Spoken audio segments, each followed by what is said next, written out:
अगर आप IP university से एमबीए करने का प्लान कर रहे हो तो यहां पे आपके लिए इंपॉर्टेंट अपडेट है, क्योंकि यहां पे आपका ऑनलाइन काउंसलिंग आपका स्टार्ट हो चुका है।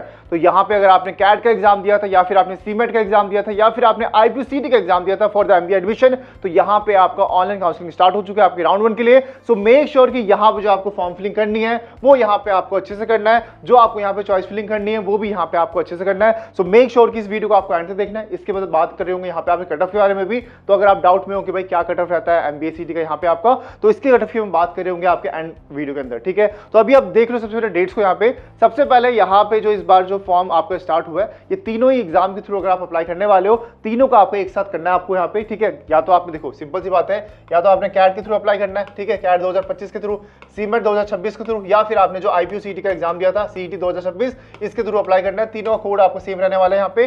अब डेट्स यहाँ पे ऐसे रहने वाला है आपका, कल से, आज 2 तारीख है, कल से यहाँ पे जो आपका डेट है आपका प्रॉपर, ये आपका स्टार्ट हो जाएगा तीनों ही एग्जाम के थ्रू एडमिशन का, ठीक है। तो यहाँ पे 3 तारीख से लेकर के आपको 2 PM आपको कल यहाँ पे जो ऑनलाइन काउंसलिंग का स्टार्ट हो जाएगा, और 9 तक आपके पास टाइम रहने वाला है यहाँ पे इसका, ठीक है। तो ये आपको ध्यान रखना है। अब इसके अंदर क्या होने वाला है प्रॉपर आपको वही है कि भाई जितने भी आपके डॉक्यूमेंट्स है वो अपलोड करने हैं, नॉर्मल जो फॉर्म फिलिंग है वो यहाँ पे आपको करनी है। इसके साथ ही जो आपका चॉइस फिलिंग है वो कुछ दिनों बाद स्टार्ट होगा, वो होने वाला है यहाँ पे आपका 6 से, ठीक है। तो 6 तारीख से आपको यहाँ पे सुबह आपको यहाँ पे स्टार्ट हो जाएगा, और लास्ट डेट जो है वो सेम आपको चलने वाला है। मतलब जब आपका यहाँ पे पहला फेज खत्म होगा तो दूसरा फेज भी आपका 9 तारीख को यहाँ पे खत्म होने वाला है। सो मेक श्योर कि जो बच्चे गलती करते हैं वो इस चीज को करते हैं कि यहाँ पे आपका जो है चॉइस फिलिंग करना भूल जाते हैं। तो आपको सिलेक्ट करना पड़ेगा कि भाई मुझे कौन कौन से कॉलेज में एडमिशन लेना है, क्या प्रेफरेंस रहने वाला है, तो इसको आपको अच्छे से करना है, ठीक है। अभी हम बात करेंगे कि आखिर एमबीए होता कौन से कॉलेज में, उस चीज को हम देखने वाले हैं। कट ऑफ को भी देखेंगे कि लास्ट ईयर यहाँ पे आपके यहाँ पे एमबीए के लिए क्या कट ऑफ रहा था आपके 101 पेपर कोड के लिए, तो उस चीज को भी यहाँ पे आपको ध्यान देना है, ठीक है। अब इसके अलावा अगर कोई गलती हो जाती है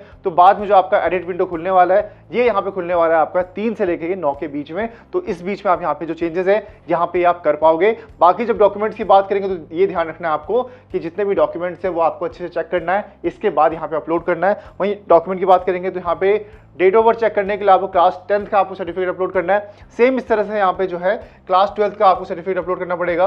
बाकी जितने जोन्स भी आप एग्जाम दे रहे हो, जैसे कैट का दिया तो उसका सर्टिफिकेट अप्लाई करना पड़ेगा आपको, प्लस स्कोर कार्ड हो गया। सीमेट का दिया था एग्जाम तो सीमेट का स्कोर कार्ड यहाँ पे अपलोड करना पड़ेगा। सेम इस तरह से अगर आपने सीईटी का एग्जाम दिया था तो यहाँ पे सीईटी का आपको यहाँ पे स्कोर कार्ड अपलोड करना पड़ेगा, वो आपको डॉक्यूमेंट हो गए।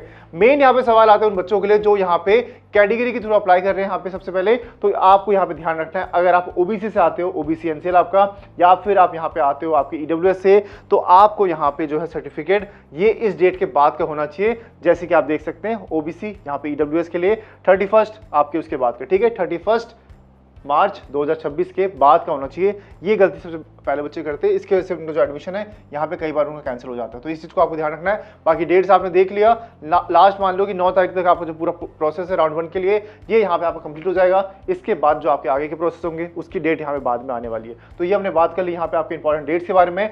अब देख लेते हैं कि यहाँ पे लास्ट ईयर आपका एमबीए के लिए यहाँ पे क्या कट ऑफ रहा था, अब हम उसकी बात कर लेते हैं। तो ये कट ऑफ रहने वाला है आपका लास्ट ईयर का कि आखिर यहाँ पे आईपी यूनिवर्सिटी के अंदर किन कॉलेज में क्या रैंक रहा था यहाँ पे आपका मिनिमम और मैक्सिमम रैंक आपका।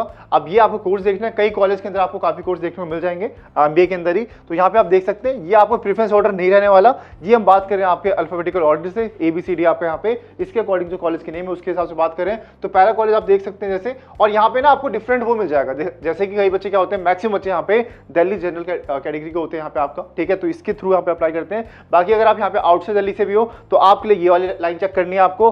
अगर आप यहाँ पे SC से हो तो यहाँ पे ये चेक करना है। और यहाँ पे जो दिल्ली जनरल है हम इसकी बात करेंगे आज यहाँ पे, तो यहाँ पे आप देख सकते हैं सबसे पहला कॉलेज हमारे पास यहाँ पे आर्मी इंस्टीट्यूट ऑफ मैनेजमेंट, इसके लिए यहाँ पे जो कट ऑफ है ये मेंशन नहीं है, यहाँ पे मेंशन है आपको यहाँ से Banarasi Das Chandiwala institute of professional studies आपका द्वारका के अंदर ये कॉलेज होने वाला है। इसमें जो आपका मिनिमम रैंक रहा था ये 256 रहा था एंड मैक्सिमम रैंक यहाँ पे रहा था आपका 909 आपका, ठीक है।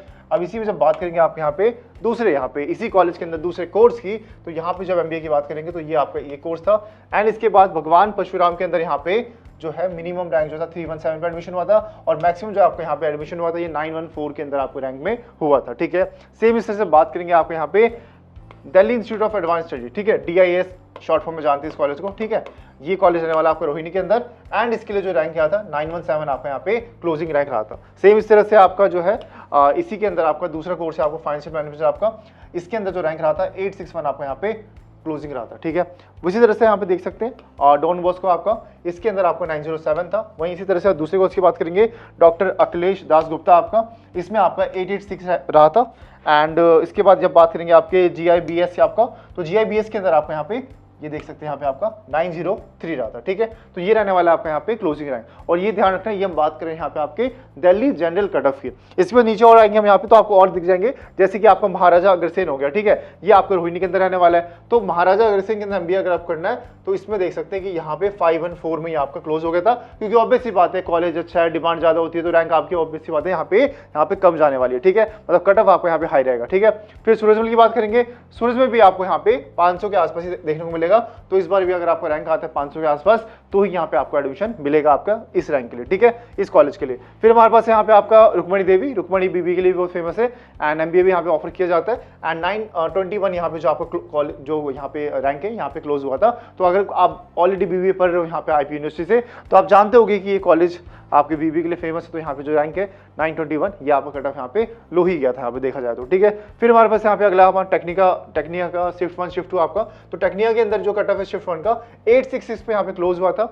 एंड इसके बाद यहाँ पे मेन आता है हमारे पास जो मेन कैंपस है, जिसमें जो कट ऑफ होती है वो बहुत हाई जाती है। आपको पता है द्वारका के अंदर इसका मेन कैंपस रहने वाला है आपका, इसकी फीस भी बहुत कम रहती है।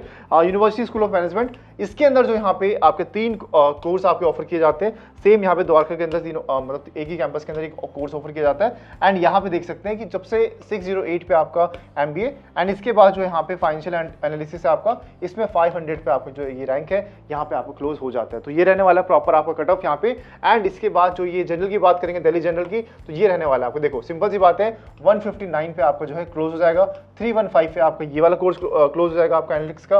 एंड साथ ही आपको जब अब इस फाइनेंशियल एनालिसिस की बात करेंगे तो 254 पे यहाँ पे आपका क्लोज हो जाएगा। तो मतलब आपको 250 के आसपास, मतलब उससे नीचे ही आपको रैंक लेकर आना पड़ेगा अगर आप आते हो दिल्ली जनरल से। और ये जो रैंक हमने इससे पहले बताया था, ये रहने वाला है यहाँ पे आपका, ठीक है। नीचे की तरफ आओगे तो दिल्ली EWS का ये रैंक रहने वाला है, जो कि आपको सिर्फ अप्लाई होता है इस कॉलेज के अंदर, ठीक है। तो आपको ध्यान देना है इसके अंदर। तो दिल्ली जनरल के अंदर आपको 250 से नीचे आता है, तो यहाँ पे आपके हाई चांसेस है कि आपको जो है इस कॉलेज के अंदर जो मेन कैंपस है आपका, जहाँ से ज्यादातर बच्चे MBA करना चाहते हैं, जो आउटसाइड दिल्ली के बच्चे भी हैं उनके लिए भी ये जो कॉलेज है काफी फेमस है आपका, ठीक है, क्योंकि फीस कम है, ठीक है, प्लेसमेंट भी आपको ठीक ठाक मिल जाती है यहाँ पे आपकी। तो ये कॉलेज की डिमांड ज्यादा होती है। बाकी आपके सारे प्राइवेट कॉलेज रहने वाले हैं जिसके पास यहाँ पे जो एफिलिएट है आपके IP यूनिवर्सिटी से, ठीक है। तो ये रहने वाली है आपके लिए रैंक, ठीक है। बाकी इसका पूरे कैटेगरी का आपको PDF चाहिए तो कमेंट कर दो फटाफट से IPU, PDF का लिंक आप तक पहुंच जाएगा। बाकी यहाँ पे कोई भी डाउट रहता है MBA से रिलेटेड, IPU के बारे में, तो नीचे आप कमेंट सेक्शन में हमसे पूछ सकते हैं। इसके अलावा और भी कोई डाउट है आपका IPU से रिलेटेड, तो नीचे आप यहाँ पे नंबर दिख रहा होगा स्क्रीन के ऊपर, इस नंबर पे आपको लिखना है यहाँ पे IP यूनिवर्सिटी। आपके जो भी डाउट होंगे यहाँ पे कॉल बैक किया जाएगा, एंड फ्री ऑफ कॉस्ट यहाँ पे जो आपके डाउट्स है ये यहाँ पे आपके सॉल्व किए जाएंगे। अब मिलता है नेक्स्ट वीडियो के अंदर, तब तक take care and bye bye.